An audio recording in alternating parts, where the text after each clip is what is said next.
तिरुपती देवस्थानच्या इथे आपण बघितलं की एक लॅब रिपोर्ट येत आहे की ते लॅब रिपोर्ट हे कन्फर्म करतं की तिकडचा जो लाडू आहे, तिकडचा जो प्रसाद आहे त्यात फॉरेन फॅट्स, पिगचं फॅट आणि म्हणजे खूप अजून अशा अनएक्सेप्टेबल गोष्टी सापडल्या गेल्या। ही जी बातमी तिरुमला देवस्थानाकडनं जी आलेली आहे आंध्र प्रदेशातनं, ती अत्यंत धक्कादायक आहे। हिंदूंचं हृदय आणि भावना आंदोलित करणारी आहे। जगभरामधले हिंदू तिरुपती बालाजीचं दर्शन घेण्यासाठी येत असतात आणि त्यांच्यासाठी हा अत्यंत संवेदनाक्षम विषय आणि प्रचंड राग हिंदूंच्या मनात या मुद्द्याला धरून आहे। जगनमोहन रेड्डी हे स्वतः ख्रिश्चन आहेत आणि त्यांचे वडील ख्रिश्चन होते। ज्या वेळेला 2009 मध्ये राजशेखर रेड्डी पुन्हा मुख्यमंत्री झाले त्यावेळेला त्यांच्यावर जे अनेक आरोप झाले होते, 7 हिल्स म्हणून ओळखलं जातं तिरुमला तिरुपती देवस्थान।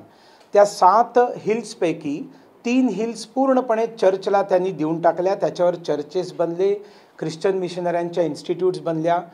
त्या काळात प्रसाद बनवण्याचं कॉन्ट्रॅक्ट एका ख्रिश्चन कॉन्ट्रॅक्टरला देण्यात आलं। तेव्हाही हा मुद्दा उभा केला होता की जर प्रसाद बनवणारा व्यंकटेश्वरा स्वामीला जर शैतान मानतो, तो जर स्वतः गाईचा मांस खातो, तर त्याला श्रद्धा नसलेल्या व्यक्तीला तुम्ही कसं प्रसाद बनवायला देता, हा प्रश्न तेव्हाही निर्माण झाला होता। TTDच्या एम्प्लॉईजमध्ये अनेक ख्रिश्चन एम्प्लॉईज भरती केले गेले होते। आता हे सगळे पूर्वीच प्रश्न निर्माण झाले होते। गेली 5 वर्ष मी आंध्रचा प्रभारी होतो ज्यावेळेला जगनमोहन रेड्डी तिथे मुख्यमंत्री होते। अनेक असे विषय येत होते की ज्याच्यामध्ये स्पष्ट होत होतं की त्यांना तिरुमला देवस्थानाचा उपयोग करून धर्मांतरण तिकडे करायचं आहे। जसं तिरुपती तिरुमला जी बस सर्व्हिस आहे तिच्या 55 रुपयाच्या तिकिटाच्या पाठीमागे फ्री जेरुसलेम यात्रा हे ॲडव्हर्टाइजमेंट छापली गेली। त्याच्यावर आम्ही प्रश्न निर्माण केला, त्यांना ती मागे घ्यावी लागली। आंध्र प्रदेशामध्ये अनेक मंदिरं तोडली, मूर्त्या तोडल्या, पवित्र रथ जाळले। 5 वर्षात कोणालाही शिक्षा नाही झाली, कोणालाही अरेस्ट नाही झाली। ख्रिश्चन मिशनऱ्यांना एकमात्र असं राज्य देशातलं की जे दर महिन्याला 3000 रुपये पगार देत होतं, सरकार पगार देत होतं। सरकारी टेंडर निघून चर्चच्या मरम्मत करण्यासाठी, त्यांची डागडुजी करण्यासाठी फंड दिले जात होते। तेलुगू मीडियम शाळा बंद करून सरकारी शाळा इंग्लिश मीडियम करून नंतर ख्रिश्चन मिशनऱ्यांना त्या शाळा चालवायला देण्याचा एक मोठा डाव होता जो आम्ही कोर्टात जाऊन हाणून पाडला। तिरुमला देवाला दिलेल्या देशभरामध्ये श्रद्धाळूंनी ज्या जमिनी आहेत त्या विकण्याचा डाव होता, तो आम्ही हाणून पाडला। त्यांचे जे बॉन्ड्स होते, फिक्स्ड डिपॉझिट रिसीट्स ज्याला मॅच्युअर व्हायला लागल्या त्याला जगनमोहन रेड्डी सरकारने सांगितलं की आम्ही हे राज्य सरकार घेतो, त्याचा इन्फ्रास्ट्रक्चर डेव्हलपमेंटसाठी वापर करतो। आम्ही विरोध केला। तुम्ही म्हणाल दिवाळखोरी झाली, पैसे बुडाले, तर तिरुमला देवस्थानाचे पैसे गेल्यावर देवस्थान काय करणार, असे असंख्य विषय येत होते। हा जो विषय आलेला आहे हा खूपच धक्कादायक आहे। आणि जेव्हा एखादा राजकीय पक्ष, मी अगदी मराठी लोकांना स्पष्टपणे सांगतो की YSRCP ही आंध्र प्रदेशमधली राष्ट्रवादी काँग्रेस आहे शरद पवारांची। कारण ज्या वेळेला काँग्रेसपेक्षा एखादा नेता आपल्याला मोठा समजतो आणि वेगळा पक्ष काढतो, जसं शरद पवारांनी राष्ट्रवादी काढली, तसं जगनमोहन रेड्डींनी YSRCP काढली।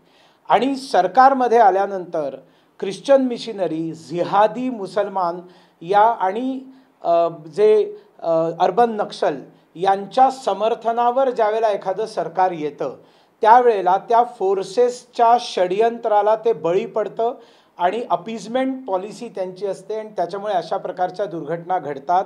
आणि मला तर भीती पुढे ही वाटते की जर येणाऱ्या निवडणुकांमध्ये मविआकडे जर महाराष्ट्राच्या जनतेने कौल दिला तर शरद पवार तर म्हणतातच मी पुरोगामी आहे। पुरोगामी आहे म्हणजे काय, ते म्हणतात की मी काही देवदर्शनावरती फार विश्वास ठेवत नाही, पण ते चर्चच्या कार्यक्रमांना जाताना दिसतात, ते इफ्तार पार्ट्यांना जाताना दिसतात।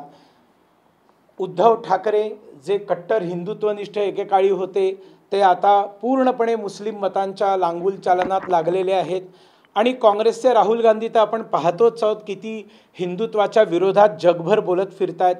मला भीती अशी वाटते की ह्यांचं जर उद्या सरकार आलं तर पंढरपूरचे लाडू किंवा अंबाबाई महालक्ष्मीचे लाडू, शिर्डीच्या साईबाबांचे लाडू, याच्यामध्ये सुद्धा सगळ्या अशा गोष्टी होऊ शकतील. याचं कारण या हिंदुत्व विरोधी फोर्सेसला जे झुकतं माप देतात, त्यांचा उपयोग करून सत्तेवर येतात, त्यांना त्यांची ही कामं करावी लागतात.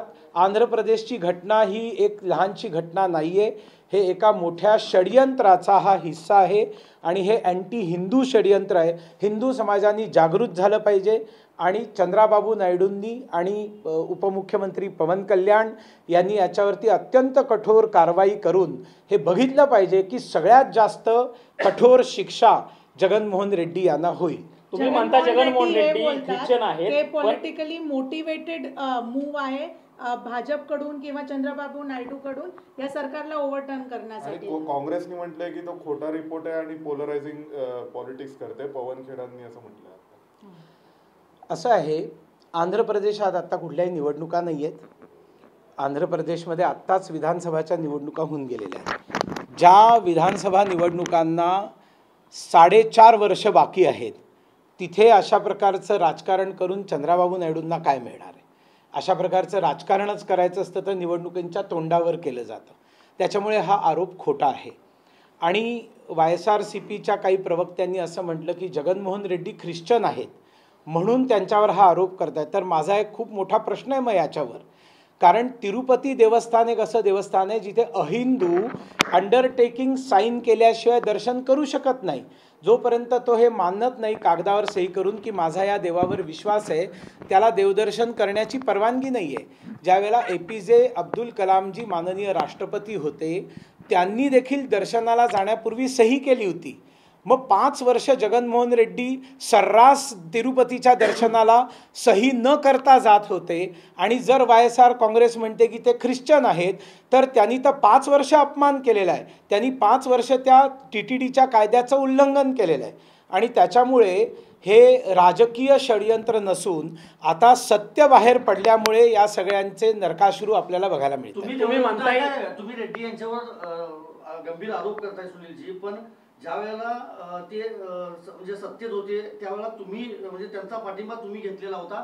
अनेक विधेयकांना तुम्ही भाजपनं आंध्र प्रदेशमध्ये मदत देखील केलेली होती. देशाच्या हितामध्ये 370 होतं, देशाच्या हितामध्ये फार्म लॉज होते, देशाच्या हितामध्ये CAA होतं. अशा सर्व प्रकारच्या देशहिताच्या विधेयकांच्या वेळेला राज्यसभेमध्ये ज्या वेळेला बहुमत नव्हतं त्यावेळेला अनेक राजकीय पक्षांनी जे भाजपच्या विरोधातले होते पण देश म्हणून त्यांनी सपोर्ट केला, in largest interest of nation, त्यांचा 370साठी समर्थन घेतलं. पण राज्यामध्ये आम्ही कधीही त्यांच्या बाजूनी भूमिका घेतली नाही. या सगळ्या मुद्द्यांना आम्ही वारंवार त्यांच्या विरोधात आंदोलनं करत राहिलो जमिनीवर. तुम्ही म्हणताय काँग्रेस असेल किंवा इतरांनी ज्या प्रकारे याच्यावरती आरोप केला किंवा समर्थन केलेलं आहे, पण ज्या शर्मिला रेड्डी आहेत जगनमोहन रेड्डी यांची बहीण, त्यांनी CBI डिमांड केलेली आहे. CBI चौकशी या सगळ्याची झाली पाहिजे. त्यामध्ये गंभीर विषय आहे आणि प्रत्येकाच्या भावनेशी हा निगडीत विषय आहे. त्यांनी मागणी करणं त्यांचा अधिकार आहे, ते करायचं की नाही हे चंद्राबाबू नायडूंचा विषय आहे.